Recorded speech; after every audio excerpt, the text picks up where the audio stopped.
আলাইকুম। হ্যালো বন্ধুরা, আশা করি ভালো আছেন। গত ভিডিওতে আমি দেখিয়েছিলাম মাইক্রোসফট ওয়ার্ড ফাইলে কিভাবে একটি টেবিল যোগ করতে হয়।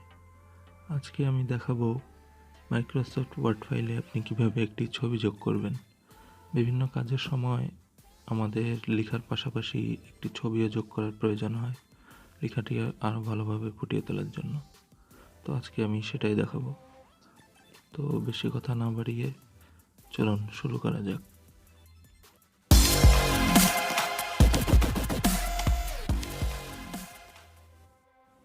প্রথমেই আমাদের একটি মাইক্রোসফট ওয়ার্ড ফাইল ওপেন করে নিতে হবে, যেটিতে আমরা ছবিটি যোগ করতে চাই। তো আমরা নিউ থেকে গিয়ে মাইক্রোসফট ওয়ার্ড ফাইল ওপেন করতে পারি।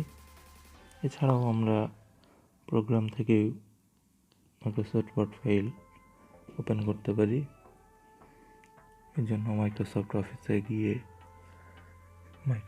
মাইক্রোসফট ওয়ার্ড সিলেক্ট করে দিলেই আমাদের ফাইল ওপেন হয়ে যাবে। তবে যেহেতু আমি আগেই একটি ফাইল ওপেন করে রেখেছি, আমি সেটি চালু করি। চালু হয়ে গেছে আমাদের ওয়ার্ড ফাইল। এই ফাইলেই আমরা এখন একটি ছবি যোগ করে এর বিস্তারিত আলোচনা করব। ওয়ার্ড ফাইলে আমরা সচরাচর লিখে থাকি, তবে দেখা যায় লেখার পাশাপাশি তার বর্ণনা দেওয়ার জন্য একটি ছবি যোগ করলে বর্ণনাটি আরও সহজে বোঝা যায়। তো এর জন্য প্রথমে আমাদের উপরে ইনসার্ট বাটনে ক্লিক করতে হবে। হোম, ইনসার্ট, পেজ লেআউট, উপরে যে অপশনগুলো রয়েছে তার মধ্যে থেকে আমাদের ইনসার্ট বাটনটি ক্লিক করলে অনেকগুলো অপশন চালু হবে। তার মধ্যে একটি অপশন রয়েছে, সে অপশনটি হচ্ছে পিকচার। তো আমরা সেই ইনসার্ট বাটন ক্লিক করার পর সেই পিকচার অপশনটি দেখতে পাবো। সেই পিকচার অপশনে ক্লিক করলে একটি টেবিল চালু হয়ে যাবে, একটি ডায়লগ বক্স। সেইখানে আমরা পিকচারটির লোকেশন খুঁজে বের করে পিকচারটি ইনসার্ট করব।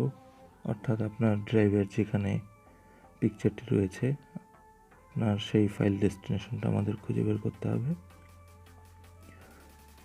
তো ফাইল আমরা সেই ইনসার্ট থেকে পিকচারে গিয়ে ফাইল ওপেন করব। আমার যেহেতু ডেস্কটপে আছে, সেখান থেকে আমি একটি ছবি সিলেক্ট করে নেব। এখান থেকে এই ছবিটি নেওয়া যায়, এই ছবিটি আমরা সিলেক্ট করব।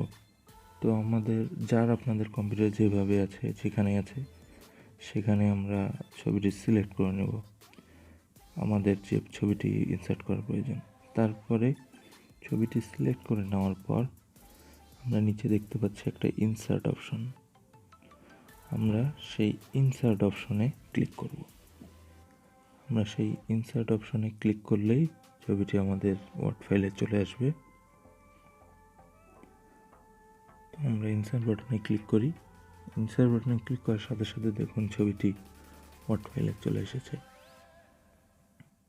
ছবিটি ওয়ার্ড ফাইলে চলে আসলেও এখন আপনারা লক্ষ্য করবেন ছবিটি ছোট বড় করা গেলেও ছবিটি আপনারা যেখানে আছে সেখান থেকে সরাতে পারবেন না।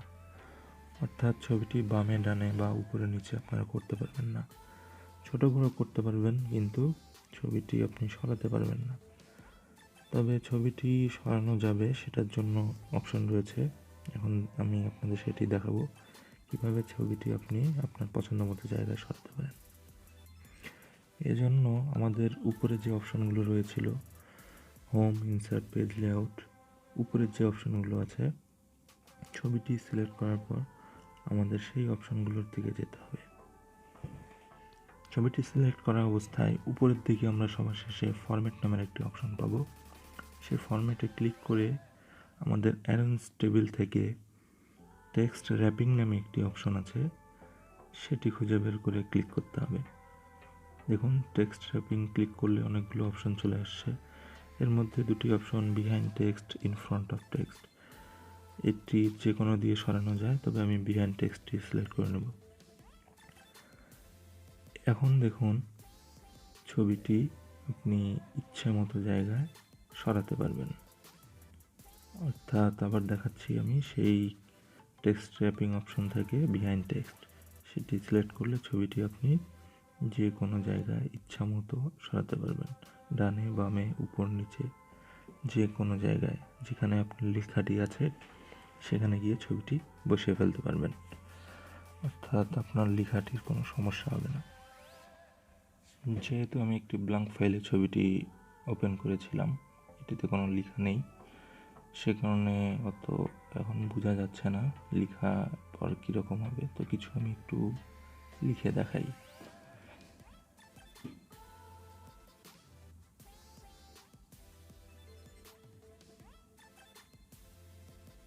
দেখুন, আমি যে লেখাটি লিখেছি ছবিটি তার উপর দিয়ে দেখা যাচ্ছে, অর্থাৎ লেখাটি পিছনে দেখা যাচ্ছে।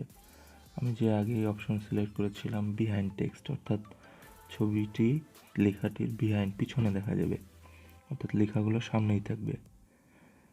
এই অপশনটি সিলেক্ট করার সুবিধা এটি যে আপনার লেখার সমস্যা হবে না, ছবিটি আপনি যেভাবে খুশি যেখানে খুশি বসিয়ে ফেলতে পারবেন। এখানে আরেকটি অপশন ছিল, বলেছিলাম আমি ইন ফ্রন্ট অফ টেক্সট, এটি দিলে কি হয় দেখেন, আপনার লেখাটি পিছনে চলে গিয়েছে, ছবিটি দিয়ে ঢাকা পড়ে যাচ্ছে। এর ফলে আপনি ছবিটি যেখানে খুশি সরাতে পারলেও লেখাগুলোর ক্ষেত্রে ঢাকা পড়ে যাবে। এই কারণেই আমি বিহাইন্ড টেক্সট অপশনটি চালু করেছিলাম।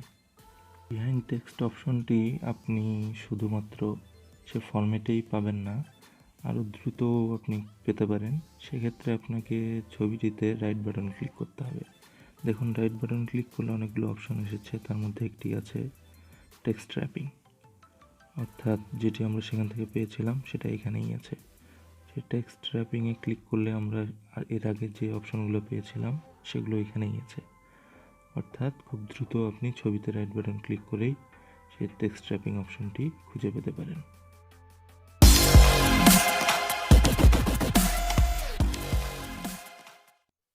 ছবি ইনসার্ট করার পর চাইলে ছবিটিকে আমরা একটু আকর্ষণীয় করতে পারি।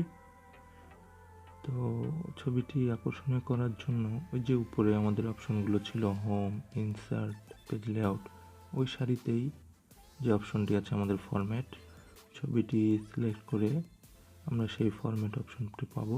ফরম্যাট অপশনে গেলে আমাদের পিকচার স্টাইল নামে একটি অপশন আছে, সেখানে ডিফল্ট কতকগুলো অপশন দেওয়া আছে ছবিটির স্টাইলের জন্য, বর্ডার সহ, শ্যাডো সহ। তো আমরা সেগুলো তো দেখতে পারি, বিভিন্ন রকমের ডিজাইন। আমরা চাইলে সেগুলোর যে কোনো একটি সিলেক্ট করে ছবিটি আরও আকর্ষণীয় করতে পারি। তো আমি এটির মধ্যে একটি সিলেক্ট করি,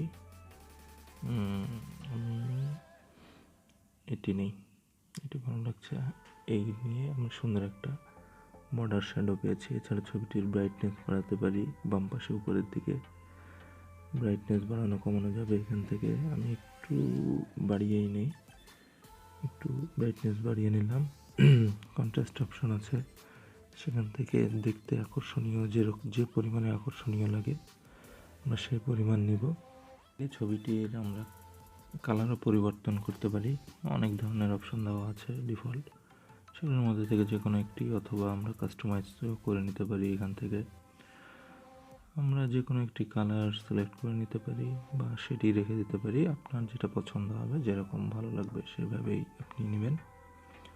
সব কিছুর পর যদি ভালো না লাগে আমরা আগের অবস্থার ছবিটি ফিরিয়ে আনতে পারি। নিচে যে রিসেট পিকচার নামের অপশন থাকে সেটি ক্লিক করলেই ছবিটি আগের অবস্থায় ফিরে যাবে।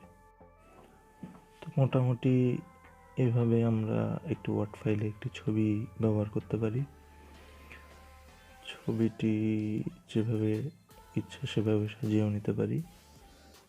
মোটামুটি আশা করি ভিডিওটি দেখে বুঝতে পেরেছেন একটি ছবি কীভাবে ওয়ার্ড ফাইলে ব্যবহার করা যায়।